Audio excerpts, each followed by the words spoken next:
Dans les derniers mois, j'ai fait plus de 500 cold calls. 500 discussions téléphoniques dans le but d'aller chercher des clients pour mon agence de marketing.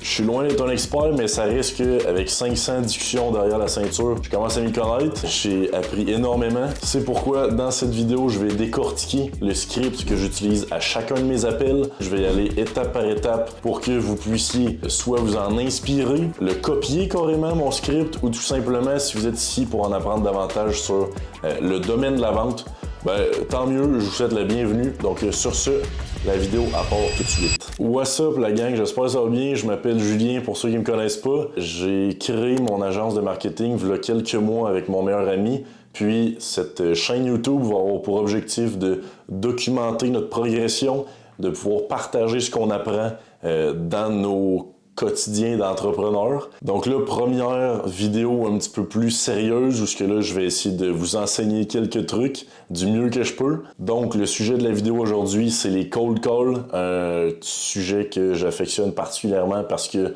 des cold calls, j'en fais pas mal. C'est ma méthode de prospecting que je préfère.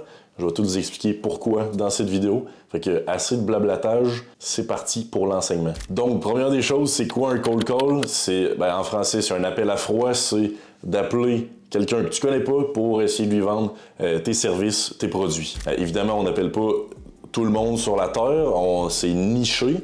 Donc, toute bonne entreprise se doit de choisir un secteur d'activité dans lequel ils vont se spécialisé. Donc nous, on a décidé de cibler les courtiers immobiliers. Donc moi, tous les jours, je prends mon téléphone, j'appelle des courtiers que je connais pas pour leur vendre mes services. Une chose qu'il faut bien comprendre avant que je débute, l'objectif du cold call, c'est pas de vendre tout de suite, OK? L'objectif, c'est pas qu'à la fin de l'appel, tu aies de l'argent dans ton compte en plus. L'objectif, c'est de booker un autre appel, un appel de vente, où ce que là, tu vas pouvoir rentrer plus dans les détails parce que un appel comme ça sur le fly, le courtier n'a pas tout le temps. Puis c'est mieux si tu es face à face, même si c'est en rencontre Zoom ou nous autres on utilise Google Meet. Donc les cold calls, l'objectif c'est de booker un autre appel où là l'objectif ça va être de vendre. Comme dans toute chose, cette méthode de prospecting a des avantages, des inconvénients que je vous dis à l'instant. Un des gros avantages, ça va paraître cave, mais tu parles directement à la personne, elle peut pas t'ignorer. Puis au Québec, on est gentil, il y a personne qui m'a raccroché la ligne au nez. C'est pas comme un DM que la personne, si elle a pas envie de te répondre, mais elle va t'ignorer pendant 4 jours. Là, tu y parles live. Aussi, l'autre gros avantage, c'est que vu qu'il y a un plus grand contact humain que si c'était juste en texto, mais si toi, t'es bon avec les gens, puis que la personne à qui tu parles, elle aime beaucoup ta personnalité, elle t'aime, puis elle a le sentiment qu'elle peut te faire confiance, t'as beaucoup plus de chances de la closer que si ta méthode de prospecting, ça avait été un petit texto. Donc, je crois vraiment que les cold calls, le taux de conversion est beaucoup plus élevé que des textos à cause de ce contact humain. Maintenant, pour les avantages, il y en a 2 majeurs. Le premier, c'est éreintant, ça n'a aucun bon sens. Disons que je fais une séance de cold call qui dure 2 heures. Dans ces 2 heures-là, je vais parler à 30 personnes différentes. Je vais avoir 30 discussions où il faut que je sois sharp, rapide, que j'utilise des mots précis. Il faut que je sois sur mon A-game à chaque fois, que je sois capable de distinguer toutes les petites subtilités de langage que mon prospect utilise. C'est stressant, puis c'est énergivore. C'est pour ça que moi, mes séances de cold call, je me limite à 2 heures maximum. Au-dessus de ça, je suis incapable, j'ai la tête qui buzz. 2 heures, c'est mon max. Jaser à 30 personnes en 2 heures, c'est suffisant. Le deuxième gros désavantage des cold calls, à mon avis, c'est le plus gros des désavantages, c'est que t'es loin d'être la première personne qui l'appelle cette semaine ou dans la même journée pour lui vendre exactement le même service que toi t'offres. Ils sont tannés des vendeurs, donc dès qu'ils se rendent compte que t'es un vendeur, tu pars à -5 déjà, ils aiment pas ta voix, ils aiment pas ta personnalité, ils t'aiment pas là. Ils se rendent compte que t'es un vendeur, sacrément. On est Québécois, on est gentil, fait qu'on raccroche pas. Mais c'est pour ça que ça va être primordial de se démarquer dans les cold calls. Heureusement, c'est pas si difficile de se démarquer de ce que j'ai appris. La plupart des vendeurs sont pas dynamiques, sont tannés de faire des appels puis de se faire rejeter, puis ils ont pas autant à cœur leurs produits que toi. Si toi t'es un entrepreneur, il y a personne d'autre sur la terre qui va avoir plus à cœur de vendre le produit que t'offres, c'est le tien, c'est ton produit. Un employé d'une entreprise, ça y tient moins à cœur là, de vendre ça à tout prix. Puis en plus, si justement c'est ton produit, puis t'es convaincu, dans le plus profond de ton âme, t'es convaincu que si la personne a fait affaire avec toi, ça va grandement aider ses finances, ça va grandement aider ses activités professionnelles. T'as déjà un avantage. Donc là, un cold call, c'est pas une discussion ce que tu y vas au feeling, là, vraiment pas. Il y a une structure précise qu'il faut que tu suives. Sinon, ça risque de dérailler puis ça ira pas comme tu veux. Fait que moi, mes discussions, je les divise en 4 étapes. L'introduction, puis là, petite parenthèse, l'introduction, c'est rare que tu vas aller plus loin que ça, OK? L'introduction, ça passe ou ça casse. C'est habituellement là que les cold calls meurent. Fait que les 3 autres, tu vas les pratiquer, oui, mais jamais autant que celle-là. Ensuite, la deuxième étape, c'est là où tu vas recueillir des informations sur ton prospect. C'est là que tu vas aller essayer de chercher une douleur. Je vais revenir tantôt là-dessus. Puis, c'est là aussi que tu vas qualifier ton prospect. Parce que, là, une autre parenthèse, mais c'est pas tous les prospects que tu vas appeler qui vont être qualifiés et qui vont avoir... qui sont dans la bonne situation où ce que tu peux les aider ou bien qui ont l'argent présentement pour payer tes services. Faut pas que tu sois dans la mentalité « faut que j'y close toutes ». Parce que il y en a une bonne partie des gens que tu vas appeler qui sont même pas... Ce seraient même pas des bons clients pour toi. Fait que ça vaut pas la peine de sticker sur ces personnes-là pour les avoir comme clients. Parce que ce ne sera pas des bons clients. Fait que la phase de qualification est aussi dans la partie 2. Je vais y revenir tantôt. Troisième partie, je l'appelle le sauveur mystérieux. Le sauveur mystérieux, j'en reparle tantôt. Puis la conclusion, le closing. Donc là, c'est parti pour le vif du sujet. L'introduction, j'utilise la méthode de la double permission. Je vais y revenir tantôt. L'introduction, très important, il y a énormément d'objectifs qu'on veut accomplir dans cette étape-là. Premièrement, on s'introduit brièvement. Ensuite, on veut savoir si c'est un bon timing pour jaser. Ensuite, on va présenter brièvement dans quel secteur d'activité on travaille. Puis à la fin de l'introduction, c'est là qu'on va avoir le feu vert ou le feu rouge si on arrête notre discussion ou si là, on peut commencer la vraie job de vendeur. Donc là, c'est beaucoup abstrait. Fait que là, on rentre dans le concret. Avec le script, on va l'analyser. L'introduction, ça ressemble à quoi? Pour l'exemple, on va parler un Sébastien imaginaire. Là, ce que les vendeurs, normalement, ils diraient, c'est « Allô Sébastien, je m'appelle Julien, je travaille pour tadada, je t'appelle à cause de tadada. » Clique, direct. Tu veux pas faire ça. Ce que tu veux faire, tu veux dès le début apparaître sympathique. Il sait pas trop t'es qui. Fait qu'il faut pas non plus que t'aies l'air d'un vendeur directement. Fait que c'est pour ça que là, l'approche, très straight. « Allô Sébastien », là, l'intonation. Je vais pas trop rentrer dans les intonations aujourd'hui, parce que moi-même, je les maîtrise pas totalement, mais le « Allô Sébastien », t'es curieux puis t'es enjoué. « Allô Sébastien », t'es comme fébrile de leur parler, là. « Allô Sébastien », il va répondre oui, à qui je parle ou ouais, c'est à quel sujet. Yes, salut Sébastien, je m'appelle Julien. Écoute, je sais que courtier immobilier, ton temps est précieux. T'as-tu 30 secondes ou je ferais mieux de rappeler? Là, je pose une question. C'est la première permission. Donc là, je me suis introduit. J'ai dit que je me souciais de son temps, puis je voulais savoir s'il y avait le temps de discuter, justement. Ben, soit il va dire, rappelle-moi dans 10-15 minutes ou en soirée, ou bien il va te dire, ouais, j'ai 30 secondes, ça dépend, c'est à propos de quoi. On peut pas camoufler le fait qu'on est des vendeurs très longtemps, là, ça paraît assez vite, parce qu'un client va jamais s'introduire comme ça vraiment. Donc là, pour la deuxième partie introduction, c'est là que brièvement on explique dans quel secteur d'activité on opère, puis aussi brièvement les bénéfices qu'on est capable d'offrir. Qu'est-ce qu'on fait en fait? C'est de résumer très grossièrement nos activités puis pourquoi nos activités sont bénéfiques. Donc, j'enchaîne avec l'autre partie de mon script. Que Sébastien il a dit ouais, ça dépend c'est pourquoi. Que là, tu réponds yes, écoute, ça se pourrait tu m'aides ça. Dans le fond, je travaille avec des courtiers pour leur générer des prospects, augmenter leur chiffre d'affaires avec les publicités Facebook. Je sais pas si tu préfères accrocher tout de suite ou me laisser un 30 secondes. La question de la fin, je l'adore. C'est comique, il faut que tu aies une intonation comique, OK?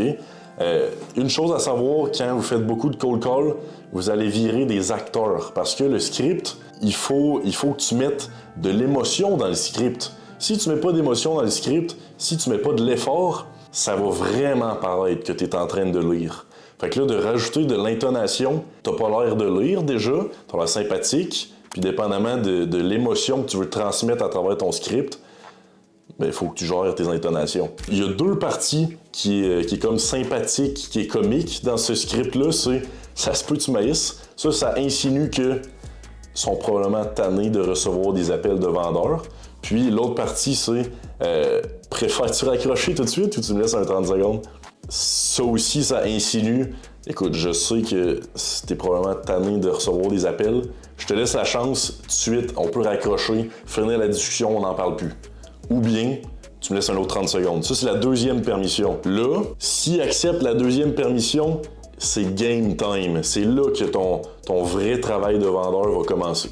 Mais comme j'ai dit au début, c'est à la deuxième permission que là, ça va casser la plupart du temps. Déjà vu que tu leur as parlé brièvement dans quel secteur t'opères, tes prospects sont pas cons, ils savent pourquoi tu les appelles, ils savent approximativement c'est quel type de service que tu vas leur offrir.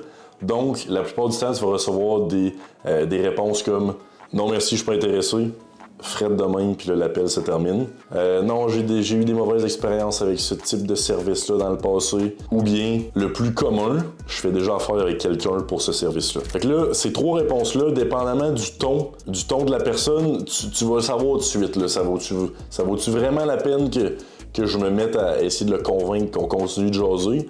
Ou s'ils ont l'air bien fermés, puis il vaut juste mieux arrêter la discussion tout de suite. Moi, personnellement, je suis pas encore rendu au stade d'essayer d'arranger de quoi pour qu'ils veulent bien continuer de me jaser. Je préfère garder mes efforts pour du monde que, dès le début, sont intéressés puis sont curieux d'en apprendre davantage. Parce que de jaser avec du monde qui sont pas intéressés, c'est pas ce qui me passionne le plus, disons. Donc là, revenons à nos oignons. Si la personne a dit non, ben là, la discussion est terminée. Mais si la personne a dit, ben là, elle va avoir rigolé parce que c'est comique ce que t'as dit, préfères-tu raccrocher tout de suite ou tu me laisses un 30 secondes. Elle va trouver ça drôle, elle va dire, oui, tu peux y aller, je suis pas bête de même, là, ou je suis pas comme ça, je vais pas raccrocher, blablabla.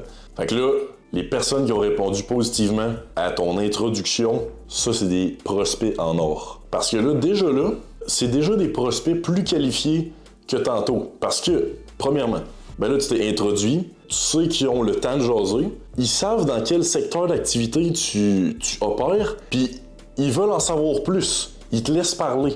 Fait qu'ils savent probablement déjà tu veux leur offrir quoi, puis ils te laissent jaser. Très, très bon signe. C'est pour ça que je dis qu'une fois que l'introduction a été passée, puis que la personne, à la deuxième permission, te dit oui, tu peux y aller, si le reste de l'appel se déroule bien, no joke, t'as peut-être autour de 50% de closer ce prospect-là. Là. Donc c'est à quel point l'introduction, ça passe ou ça casse. La plupart du temps, ça va casser, mais pour ceux que ça passe, après ça, c'est là que ça part. Alright, partie 2 du cold calling, c'est l'étape où tu vas recueillir des informations. Tu vas lui poser plusieurs questions pour savoir davantage sur sa situation, comment ça va, ses activités professionnelles. L'objectif derrière tout ça, c'est de trouver son point de frustration, de douleur, de souffrance, un problème qu'elle a depuis un certain temps qu'elle rêverait de pouvoir régler. Faut que tu trouves l'endroit, son talon d'Achille, où ce que ça l'énerve ce problème-là, puis elle est frustrée d'avoir ce problème-là encore. Faut que tu trouves ça. Une fois que tu as trouvé son problème, tu ne lâches plus le morceau. On tombe dans la partie 3 des cold calling. Une fois que tu as trouvé son point de frustration, tu peux même jouer avec ses émotions en lui posant, en fait, en ravivant encore plus ses émotions, en allant porter le couteau plus creux dans la plaie, là. En lui posant des questions comme « Peux-tu me donner un exemple spécifique, juste que je comprenne un peu mieux? Peux-tu m'en dire un peu plus, que je m'assure de bien comprendre? Ce problème-là, est-ce que ça a eu un impact sur toi? Est-ce que ça t'impacte? Ce problème-là, ça fait combien de temps qu'il persiste? Depuis combien de temps tu as ce problème-là? » En lui posant ces petites questions-là, il faut que tu aies une intonation curieuse, empathique. Ah, c'est donc bien dommage que tu aies ce problème-là. T'es de son bord, là. Ah, c'est-tu triste? Fait que là, ou c'est-tu plate? C'est vraiment plate que tu aies ce problème-là. Fait que là, elle va se mettre à jaser de son problème. Puis là, ça va raviver les émotions négatives. Puis là, ça va amplifier le fait qu'elle a vraiment besoin de régler ce problème-là. Une fois que là, les émotions négatives sont dans le tapis, que tu as ravivé le fait qu'il faut vraiment qu'elle règle cette frustration-là, c'est là que tu viens lui dire, ben justement, c'est pour cette raison-là que vous l'avez appelé, que le problème qu'elle a, vous êtes spécialisé à résoudre ce problème-là grâce à tel service ou tel produit. Là, vous restez pas vague, mais à la surface. Parce que Il faut pas que vous divulguiez toutes vos informations, tous vos secrets pendant que vous êtes en appel téléphonique. L'objectif, c'est que tous ces détails-là, tout ce que tu veux lui dire, ça va être dans un prochain appel, dans l'appel de vente. Fait que là, c'est pour ça qu'il faut que tu restes à la surface. Tu lui dis juste que son problème, vous pouvez le régler. Donc c'est pour ça la troisième partie, je l'appelle le sauveur mystérieux. Parce que tu lui dis, c'est pour ça que je t'ai appelé, on est capable de régler ce problème-là. Puis, tu vas pas trop dans les détails de comment. Évidemment, tu lui dis c'est comment tu vas le régler, mais tu rentres pas dans les détails ennuyeux ou bien les prix. Parle pas de prix au téléphone, jamais. Fait que tu veux effleurer, tu veux parler brièvement de comment vous allez régler ce problème-là, mais tu restes vague. Parce que tu sais, si elle connaît tout de vos services dans l'appel, il y a rien qui va la pousser à prendre un appel avec toi, un appel de vente, parce que tu as déjà tout dit. C'est ce qui m'amène à la 4e étape du cold calling. Le closing, la conclusion. Réussir à booker une rencontre virtuelle avec ton prospect, une autre journée pour que là, vous puissiez plus rentrer dans les détails, puis que là, l'objectif, ça va être de lui vendre. Une fois que dans la discussion, là, tu sens que c'est vraiment le moment opportun de lui poser la question, tu vas le savoir, tu sais, ça fait 5 minutes que tu lui jases, tu vas savoir si la vibe est bonne, puis si c'est le moment d'y demander. Tu lui dis, serais-tu opposé à ce qu'on se planifie une rencontre virtuelle cette semaine, puis je t'explique un petit peu plus en détail comment on opère? Donc, si tu as bien analysé, elle va dire oui. Okay, je te dirais que quand tu es rendu là dans la discussion, puis que tu sens que c'est le bon timing, 90% du temps, elle va pas s'opposer, elle va dire ben oui, on peut faire ça. Donc là, rendu là, bingo, pogne ces informations, tu prévois une date, une heure précise, tu prends son courriel pour lui envoyer les informations de la rencontre, puis comme ça, tu viens de booker ton premier appel de vente ever en faisant des cold calls. Ça, c'est un énorme win. La dopamine que tu vas avoir après avoir réussi à booker ton premier appel de vente avec un prospect que tu connaissais même pas, v'là 5 minutes.